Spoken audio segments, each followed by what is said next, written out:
अस्मै ते सोम सोमाय स्वाहा स्वाहोर्वन्तरिक्षमन्वेणि स्वाहा ॐ स्वाकृतोऽसि विश्वेभ्य इन्द्रियेभ्यो दिव्येभ्यो मनस्वास्तु स्वाहा त्वा सुभव सूर्याय देवेभ्यस्त्वा मरीचिभ्यो देवांशो यस्मै क्रीडे सत्तमुपरिप्लुता भङ्गेन हतोऽसौ अनाय त्वा व्यानाय त्वा स्वाहा उपयामगृहीतोऽस्यन्तर्यच्च भगवन् पाहि सोमं पुरुषराय येषो यजस्व स्वाहा अन्तस्ते द्यावा पृथिवी दधाम्यन्तर्दधाम्युर्वन्तरिक्षं सदो देवेभिरवरैः परैश्चान्तर्यामे भगवन्मादयस्व स्वाहा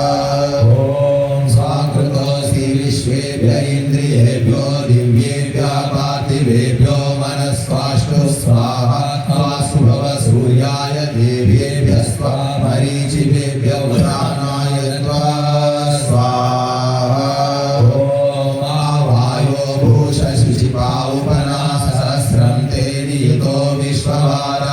उपोधे अन्धो मध्यमयामि यस्य देवदेव ददिशे पूर्वपेयं वायवे त्वा स्वाहा ॐ इन्द्रवायो इमे सुरा उपप्रयोभिरागतम् इन्द्रवो वामुशक्तिः उपयाम गृहीतोऽसि वायव इन्द्रवायुभ्यां त्वैषते योनिः सदोषाभ्यां स्वाहा ॐ अयं वां मित्रावरुणास्रा सोमऋता वृथा ममेदि अश्रुतं हवम् उपयाम गृहीतोऽसि मित्रावरुणाभ्यां त्वा स्वाहा रायावयं ससवां सोमदेमार्येण देवाय वसेन गावः तां धेनुं मित्रावरुणा युवं नो विश्वाहारतमनपस्फुरन्ति येषते योनिर्वृतायुभ्यां त्वा स्वाहा ॐ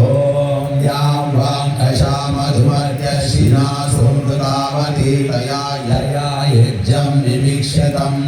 उपयाम गृहीतोऽस्यश्विभ्यां त्वैषते योनिर्माद्विभ्यां स्वाहा ॐ तं प्रत्नधा पूर्वधा विश्वधेमधा ज्येष्ठतातं वरेषदं सर्विदं प्रतीचीनं वृजनं दोहसे धुलिमाशुं जयन्तामनुयास्तु वर्धसे उपयाम गृहीतोऽसि षण्णाय त्वैषते योनिर्विरजां पाह्यापमृष्टा षण्डो देवास्त्वा शुक्रवाः प्रणयन्त्वनादृष्टासि स्वाहा ॐ सुवीरो वीरान् प्रजनयन् परीयभियाय स्पोषेण यजमानं सञ्जग्मानो दिवा पृथिव्या शुक्रशोचिषा निरस्ता षण्डा शुक्रस्याधिष्ठानमसि स्वाहा ॐ अच्छिन्नस्य ते देव सोम सुवीर्यस्य रायस्पोषस्य दधितारस्याम सा प्रथमा संस्कृतिर्विश्ववारा स प्रथमो वरुण मित्रो अग्निः स्वाहा ॐ स प्रथमो बृहस्पतिश्चिकित्वा तस्मा इन्द्राय सुतमाजुहोत स्वाहा त्वं बन्धो पुरामध्यो याः शिष्टायाः सुप्रीताः सूताय स्वाहायाडग्निः स्वाहा ॐ अयं वेनश्चोदयत्पृष्टिगर्भा ज्योतिर्जरायो रजसो विमाने इमं पांसस्तमे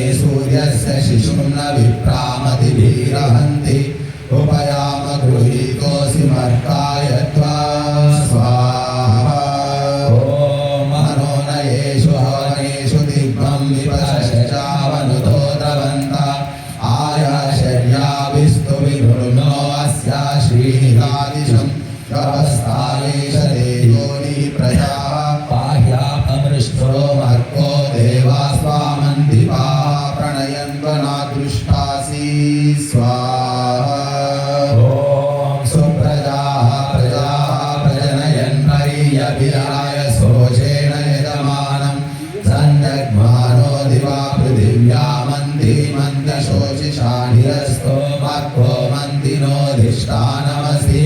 स्वाहा ॐ ये देवासो दिव्येकादशस्तपृथिव्या मध्येकादशस्त अप्सुक्षितो महिनैकादशस्तरे देवासो यज्ञमिमं दुषर्गम् ॐ उपयामगृहीतोऽस्याग्रयणोऽस्ति स्वाग्रयणः पायियज्ञं पायियज्ञपतिं विष्णुस्त्वामिन्द्रियेण पातु विष्णु त्वं पायभिहवनानि पाहि स्वाहा सोमा भवते स्मै ब्रह्मणे स्मै क्षत्राय स्मै सुन्वत्ते जगमानाय पवतैष भूजे भवते द्यावोषधिभ्यः भवते द्यावा पृथिवीभ्यां भवते सुभूताय भवते विश्वेभ्यस्त्वा देवेभ्यः एषते योनिर्विश्वेभ्यस्त्वा देवेभ्यः स्वाहा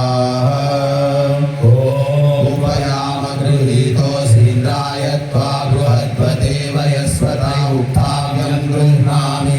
यत्त इन्द्र बृहद्वयस्तस्मै त्वा विष्णवे त्वैषते योनिरुक्तेभ्यस्त्वा देवेभ्यस्त्वा देवाव्यं यज्ञस्यायुषे गृह्णामि स्वाहा ॐ नेत्रावरुणाभ्यां त्वा देवाभ्यं यज्ञस्यायुषे गृह्णामि इन्द्राय त्वा देवाभ्यं यज्ञस्यायुषे गृह्णामि इन्द्राग्निभ्यां त्वा देवाभ्यं यज्ञस्यायुषे गृह्णामि वरुणाभ्यां त्वा देवाभ्यं यज्ञस्यायुषे गृह्णामि बृहस्पतिभ्यां त्वा देवाभ्यं यज्ञस्यायुषे गृह्णामि विष्णुभ्यां त्वा देवाभ्यं यज्ञस्यायुषे गृह्णामि स्वाहा ॐ दानं दिवो रतिं पृथिव्या वैश्वानरं मृतादातमग्निं कविं सम्राजमतिथिं जनानामासन्नावातं जरयन्त देवाः स्वाहा ॐ उपयामगृहीतोऽसि ध्रुवोऽसि ध्रुवक्षितिर्ध्रुवाणां ध्रुवतयोऽच्युतानामच्युतक्षितमयेष ते योनिर्वैश्वानराय त्वा ध्रुवं ध्रुवेण मनसा वाचा सोममवनयामि अधान इन्द्राय विश्वोऽसपत्नाः समनस्कर स्वाहा ॐ यस्ते द्रप्सस्कन्दति यस्ते अंशुर्ग्रावचुतो धृजनयोरुपस्तात् आत्पर्योर्वा परिवाया पवित्रा तं तेजुहोमि मनसा वशत्कृतं स्वाहा देवानामुत्क्रमणमसि स्वाहा ॐ प्राणायमेव चोदावर्चसे भवस्व व्यानायमेव चोदावर्चसे भवस्वोदानायमेव चोदावर्चसे भवस्व वाचेमेव चोदावर्चसे भवस्व क्रतुरक्षाभ्यामेव चोदावर्चसे भवस्व श्रोत्रायमेव चोदावर्चसे भवस्व चक्षुर्भ्यामेव चोदसो वर्चसे भवेतां स्वाहा ॐ आत्मनेमेव चोदावर्चसे भवस्वौरसेमेव चोदावर्चसे भवस्वायुषेमेव चोदावर्चसे भवस्व विश्वभ्यो मे प्रजाभ्यो वर्चोदसो वर्चसे भवेतां स्वाहा ॐ कोऽसि कथमोऽसि अस्यासि को नामासि यस्य ते नामान्महि यन्त्वा सोमेनातितृकाम ओ भुवासः सुप्रजाः प्रजाभिः स्यां सुवीरो वीरैः सुपोषः पोषैः स्वाहा ॐ उपयामगृहीतोऽसि मधवेकोपयामगृहीतोऽसि माधवाय त्वोपयामगृहीतोऽसि शुकाय त्वोपयामगृहीतोऽसि शुचये त्वोपयामगृहीतोऽसि नभसे त्वोपयामगृहीतोऽसि नभस्याय त्वोपयामगृहीतोऽसि शिवे त्वोपयामगृहीतोऽसि ऊर्जे त्वोपयामगृहीतोऽसि सहसे त्वोपयामगृहीतोऽसि धास्याय त्वोपयामगृहीतोऽसि तपसे त्वोपयामगृहीतोऽसि तपस्याय त्वोपयामगृहीतोऽसि अंहसस्तये स्वाहा ॐ इन्द्राग्नियागतः सुतं गीर्भिर्नभो वरेण्यम् अस्य पातं धियेक्षिता उभयाम गृहीतो सीन्द्राग्निभ्यां त्वैषते योनिरिन्द्राग्निभ्यां त्वा स्वाहा ॐ आहाये अग्निमिन्द्रते स्रनन्त्वैरानुषत् येषामिन्द्रो विवासः उभयाम गृहीतो सीन्द्राग्निभ्यां त्वैषते योनिरग्निन्द्राभ्यां त्वा स्वाहा ॐ ओमासस्यर्षणे भृतो विश्वे देवासागता दाश्वांसो दाशुषा सुतमुपयाम गृहीतोऽसि विश्वेभ्यस्त्वा देवेभ्य एष देवो निर्विश्वेभ्यस्त्वा देवेभ्यः स्वाहा ॐ विश्वे देवासागता श्रुता महिमं हवं येरम्बरीर्निषीदता उभयाम गृहीतोऽसि विश्वेभ्यस्त्वा देवेभ्य एष योनिर्विश्वेभ्यस्त्वा देवेभ्यः स्वाहा ॐ इन्द्रमरुत्पय्य पायि सोमं यथाचार्यादे अभिवासुरस्य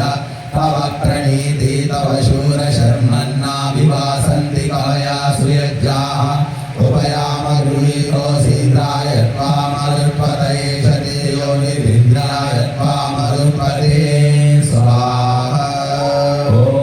मरुत्वन्तं वृषभं वावृधानमकवारिं दिव्यं शासमिन्द्रं विश्वासामवसे नूतनायोग्रं सवोदामि हातमुपेमा उपयाम गृहीतोऽसि इन्द्राय त्वामरुत्पत एष योनिरिन्द्राय त्वामरुत्पते उपयाम गृहीतोऽसि मरुतां भोगसे स्वाहा ॐ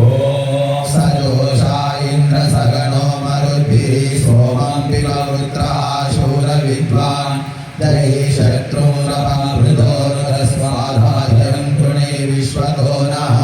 उपयाम गृहीतोऽसि इन्द्राय त्वामरुत्पता एष ते योनिरिन्द्राय त्वामरुत्पते स्वाहा ॐ मरुत्वा इन्द्रवृषभोरणाय पिबा सोममनुष्वतं मदाय आसिजस्व जठरे मध्यभूर्मिं त्वां राजासि प्रतिपत्सुतानाम् उपयाम गृहीतोऽसि इन्द्राय त्वामरुत्पता एष ते योनिरिन्द्राय त्वामरुत्पते स्वाहा ॐ महा इन्द्रो नृहराचर्षणि प्रावुतद्विबर्हामिनाशोभिः अस्मद्यग्वावृधे बीजायोरुभृतो शुक्रत्कर्तृभिर्भून् उपयाम गृहीतोऽसि महेन्द्राय त्वैष ते योनिर्महेन्द्राय त्वा स्वाहा ॐ महा इन्द्रो यवोजसा पर्जन्यो वृष्टिमायिवास्तो सोमैव सस्य वावृते उपयाम गृहीतोऽसि महेन्द्राय त्वैष ते योनिर्महेन्द्राय त्वा स्वाहा ॐ मुदुत्यं जातवेदसं देवं वहन्ति केतवः दृशे विश्वाय सूर्यं स्वाहा ॐ चैत्रं देवानामुदगादनीकं चक्षुरुमित्रस्य वरुणस्याग्नेः आप्राध्या वा पृथिवी अन्तरिक्षं सूर्य आत्मा जगतस्तस्तुषश्च स्वाहा ॐ आग्नेय सुपताराये अस्मान् विश्वानि देववयुनानि विद्वान् योध्यस्मज्जूराणमेनो भूयिष्ठान्तेन मौक्तिं विधेम स्वाहा ॐ अयं नो अग्निर्वरिवस्कृणोत्वयं मृदा पुरयेतु प्रपिहितन् अयं वाजान्दयतु वाजसातवायं शत्रुं दयतु जयपुरुषाणः स्वाहा ॐ रूपेण वो रूपमभ्यागान्तु वो विश्वभेदा विभजतु ऋतस्य पदा प्रेतचन्द्र दक्षिणा विश्वा पश्यव्यन्तरिक्ष यतस्वा सदस्यैः स्वाहा ॐ ब्राह्मणमद्य विधेयं पितृमन्तं पैतृमत्यनुष्माश्रयेयं सुधादक्षिणम् अस्मद्राता देवात्रागच्छता प्रदातारमवाविशता स्वाहा